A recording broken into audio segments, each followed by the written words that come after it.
Dis maman, pourquoi les enfants sont-ils si méchants? Mon chéri, tu sais, les grandes personnes le sont aussi. Ah bon, décidément, ça n'est vraiment pas marrant. Non mon petit, tu verras, la vie est truffée d'ennuis. Est-ce que c'est vrai qu'il y a des enfants qui ont pas de Père Noël? Pourquoi Mourad il a pas le droit de manger du jambon? Est-ce que moi aussi je suis un homosexuel? Pourquoi le monsieur tout sale il dort dans des cartons? Je sais que je comprendrai quand je serai grand.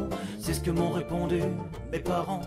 Et je répéterai à mes 12 ans. La révolution industrielle commence en Angleterre en 1769 avec l'invention de la machine à vapeur de James Watt. Mais ce n'est pas la même dans tout le monde. Après la chute du féodalisme et la société hiérarchique, un nouveau système apparaît, la société de classe.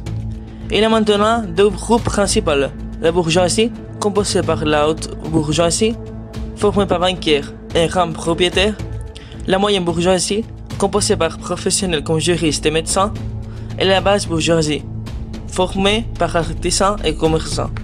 L'autre classe, plus majoritaire, était le prolétariat, composé par les ouvriers des usines. Les prolétaires vivaient dans des conditions pitoyables. Dans la révolution industrielle, un nouveau système économique avait apparu, le capitalisme. Les fondements du capitalisme sont le libéralisme, qui dit que quelqu'un peut acheter et vendre quelque chose. Une autre caractéristique du capitalisme est la propriété privée. Cela veut dire que nos appartenances sont nôtres et pas de l'État.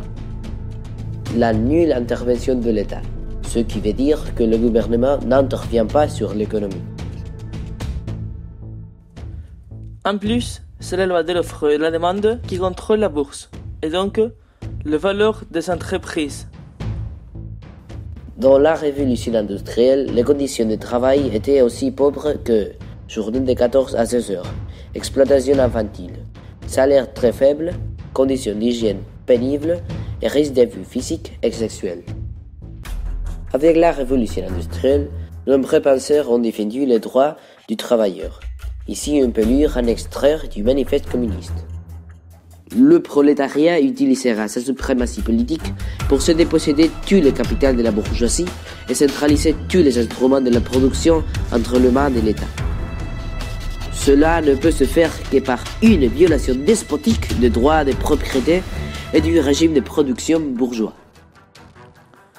À cause du malaise social provoqué par les conditions d'esclavage du prolétariat, trois différentes idéologies sont apparues: le socialisme, le communisme et l'anarchisme.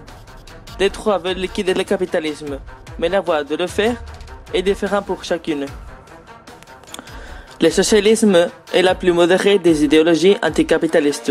Ces trois caractéristiques plus importantes sont le contrôle gouvernemental de la production des entreprises, la dictature du prolétariat, ça veut dire un gouvernement d'ouvriers, et la propriété collective.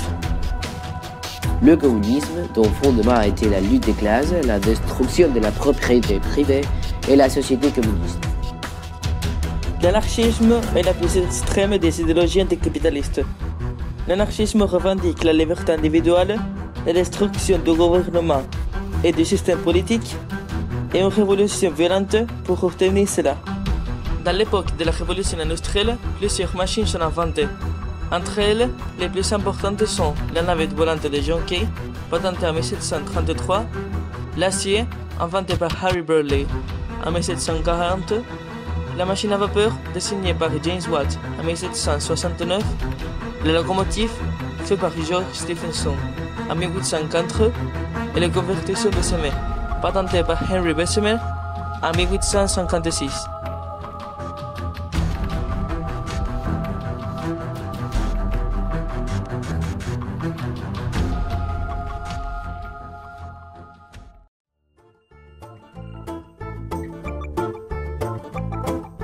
Est-ce que les enfants d'Afrique ont la télévision?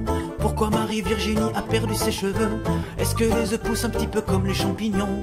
Pourquoi c'est interdit de dire aux vieux qu'ils sont vieux? Est-ce que Gargamel arriverait à rentrer chez nous? Pourquoi la maîtresse a dit que le père est gentil? Est-ce que les juifs et les arabes sont vraiment comme nous? Alors pourquoi mon copain Kader il est puni? Je sais que je comprendrai quand je serai grand. C'est ce que m'ont répondu mes parents. Et je répéterai à mes 12 enfants: vous comprendrez quand vous serez grand.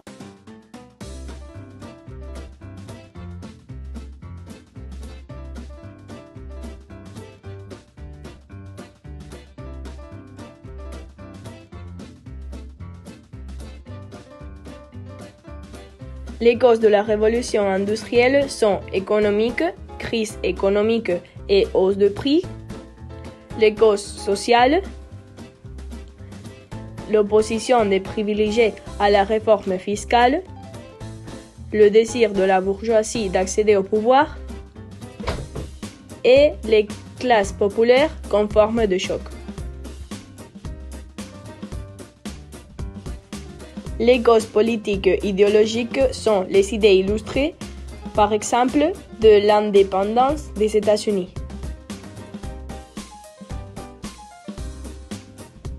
Les conséquences. Disparition de l'ancien régime. Il a apparu une monarchie constitutionnelle. Aussi une souveraineté nationale. Il y avait deux constitutions. La bourgeoisie prend le pouvoir politique. Les idées révolutionnaires s'entendent à l'Amérique latine. Et finalement, ils sont apparus le nationalisme et le libéralisme en Europe.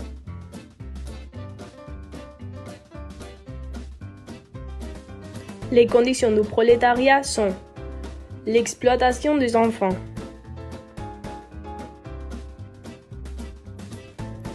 la maltraitance psychologique et physique, le bas salaire, la femme reçoit la moitié du salaire, de longues journées de travail. Il n'y avait pas de sécurité.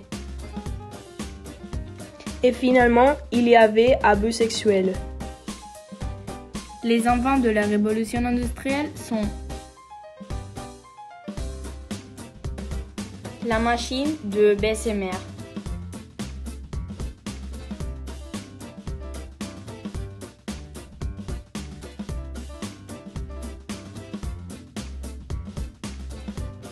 la locomotive,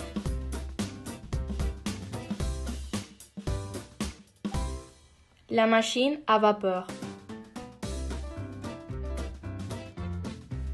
et la photographie.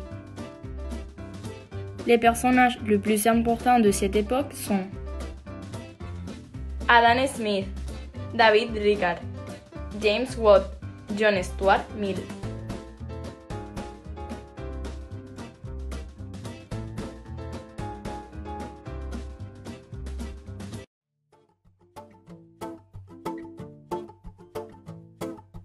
Dis maman, pourquoi les enfants sont-ils si méchants? Mon chéri, tu sais, les grandes personnes le sont aussi. Ah bon, décidément, ça n'est vraiment pas marrant. Non mon petit, tu verras, la vie est truffée d'ennuis. Est-ce que c'est vrai?